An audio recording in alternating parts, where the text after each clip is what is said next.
नमस्कार जय जगन्नाथ सांग माने मु सुस्मिता मो चैनल रे आपण मान को बहुत बहुत स्वागत। आज चलंतु बनैबा कार्तिक मास बिना प्याज रसुण सजना शाग मुग डाली तरकारी। तो वीडियो को आपण माने संपूर्ण देखंतु शेष जाए देखंतु लाइक शेयर करिवे।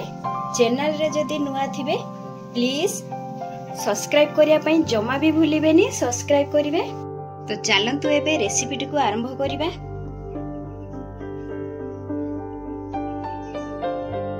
शाग मुग डाली तरकारी बनिया पई कि प्रथमे आमे किछि सजना शाग नबा। गोटे बड़ कप हाफ कप मुग डाली नेइछि। ए देखि पारथिबे एटा छोट छोट तार दाना गुडा अछि। आपण माने मुग डाली रो बड़ दाना भी नै परिबे। तो एबे याकू साइड रे रखिबा।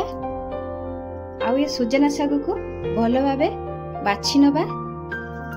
तो ए देखंतु सजना शाग मु सबु जाको बाछि नेली। एबे याकू साइड रे रखिबा। गैस रे मु पैन बसे नेछि। एइथरे एबे मुग डाली भाजिबा। मुग डाली रे एइथरे देई देछि। आ गैस रो फ्लेम को पूरा लो रे रखिबा।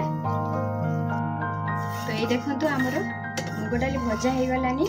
मुग डाली रे गोटे भजा बढ़िया बास्ना होउची। तो एबे गोटे बाउल रे पानी रखिकी एई मुग डाली एइथरे बतुरई नबा।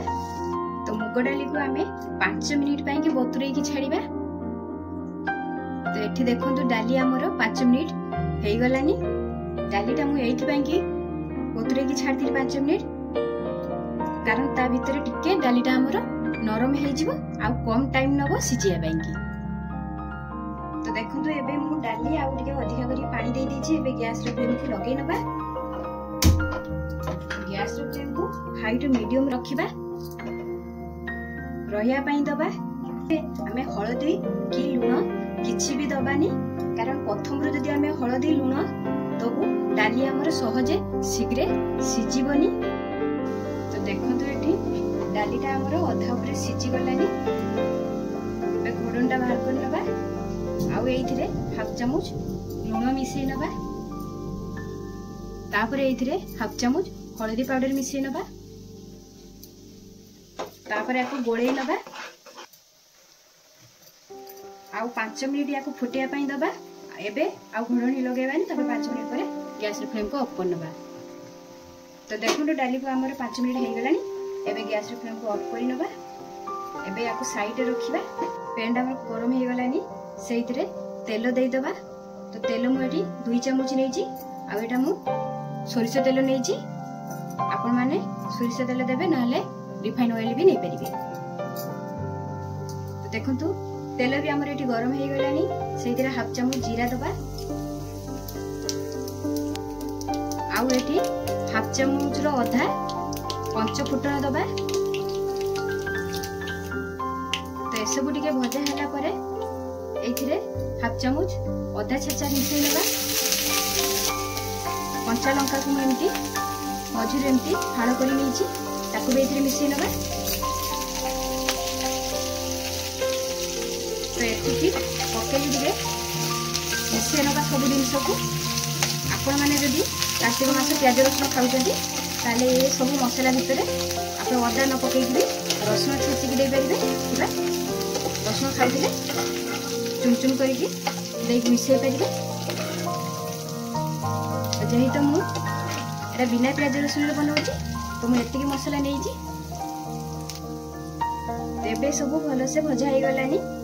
तापर जो सागडा मु रखी दिले ताकू मु धोई नेइची। सागडा आपण माने बिल्कुल पूर्वरु धोइबेनी। जेतिकी बेले पकेइबे सेतिकी बेले धोइबे, नाले झांझिया लागिवो सागडा हमर। आगरु जदी आपण माने धोई की रखिबे। तो मैडम संगे संगे धोई नेइची। आ एथिरे मिसई नबा।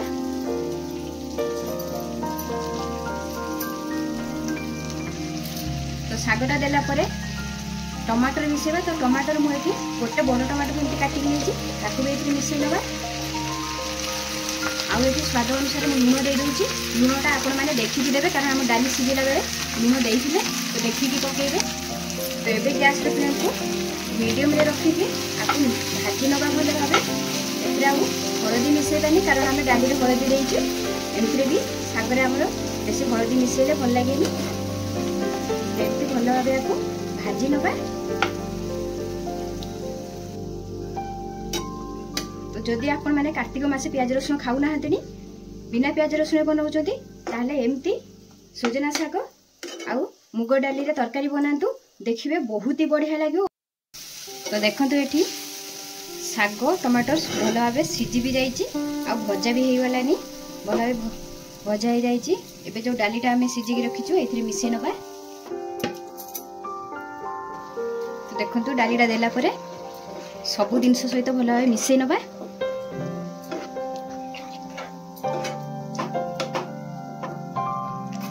तो देखंतु मिसै नेली। एबे जो आमे डालीटा सीझी जो देलु तार जो किछि पानी रही जाइछि, तो एथिरे हाफ कप भलिया पानी से कड़ाईटा धोईकी एथिरे मिसै नबा। तो एबे गैस रे फ्लेम को मीडियम रे रखिबा। तो एई तरकारीटा आउ टिके स्वाद बढ़िया पाई कि एथिरे नड़िया मिसेबा। तो नड़िया एठी मु अल्प किछि नड़िया नेइछि, तो कुरी की रखिछि। तो ताकू एथिरे मिसै नबा।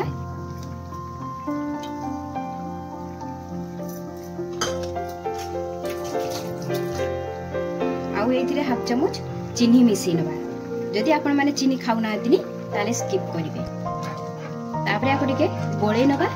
जदि गैस रे फ्लेम को मीडियम रे ही रखिबा। नड़ियाटा आपण माने जमा भी स्किप करिवेनी, एमतिरे भी हमर तरकारीटा स्वादिया लागिवो, किंतु नड़ियाटा पकिया द्वारा तार तरकारी डबल स्वाद बढ़ाई दबो। ए अरुआ भात सहित बहुत ही बढ़िया लागिवो। आ ए तरकारीटा मते बहुत ही बढ़िया लागे। देखिबे एमती बनेइबे, देखिबे बहुत ही बढ़िया लागिवो।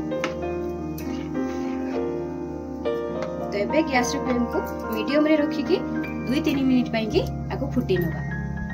तो देखंतु एठी तरकारी हमर 3 मिनिट हेइ गलानी। तरकारी हमर भल भाबे फुटी भी गलानी। तो एबे गैस रे फ्लेम को ऑफ करि नबा। जेहिता हम एटा अरुआ भात सहित बनै जे, तो देखिबे एमती ही रखिबे। आठु बेसी झोल माने पानी करिवेनी कि आठु बेसी सुखिला रखिवेनी। तो एबे मु आपण मान को ले बाउल रे बाहर करके देखौची। तो देखंतु मु गोटे बाउल रे बाहर कर नै छी। एबे इथरे किछि कोरा नड़िया दे दबा। एमती नड़िया कोरा ता ऊपर देकी सजै नबा।